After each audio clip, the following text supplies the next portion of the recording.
ಸಭೆ ಸಮಾರಂಭ ಹೇಳಿದ್ರೆ ಯಾವ ರೀತಿ ಆಗಿದೆ ಹೇಳಿದ್ರೆ ಒಂದು ರೀತಿ ಪ್ರತಿಷ್ಠೆಯಾಗಿ ನಿಂತಿರುವಂತ ಕಾಲಘಟ್ಟ ಇದು.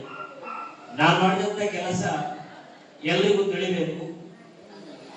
ಇವತ್ತು ಫೇಸ್ಬುಕ್ ಇರ್ಬೋದು, ಇನ್ಸ್ಟಾಗ್ರಾಮ್ ಇರ್ಬೋದು, ಅದೇ ರೀತಿ ಬೇರೆ ಬೇರೆ ವ್ಯವಸ್ಥೆಗಳನ್ನು ಆ ಮುಖೇನ ತಮ್ಮ ಸೇವೆಯನ್ನು ತಾವೇ ಪ್ರಚಾರ ಮಾಡುವಂತ ಕೆಲಸ.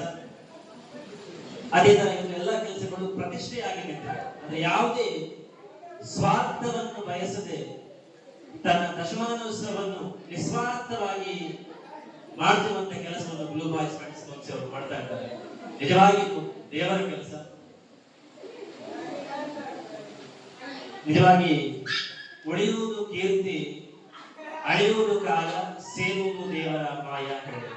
ನಾವು ಮಾಡಿದಂತ ಕೀರ್ತಿ ಏನಿದೆ, ನಾವು ಮಾಡಿದಂತ ಕೆಲಸ ಏನಿದೆ ಅದು ಉಳಿತದೆ, ನಮ್ಮ ಕಾಯ ಅನ್ನೋದು ಅಳಿತದೆ, ಕೊನೆಯದಾಗಿ ಅದು ದೇವರ ಮಾಯ ಸೇರ್ತದೆ. ನಿಂತಾಗ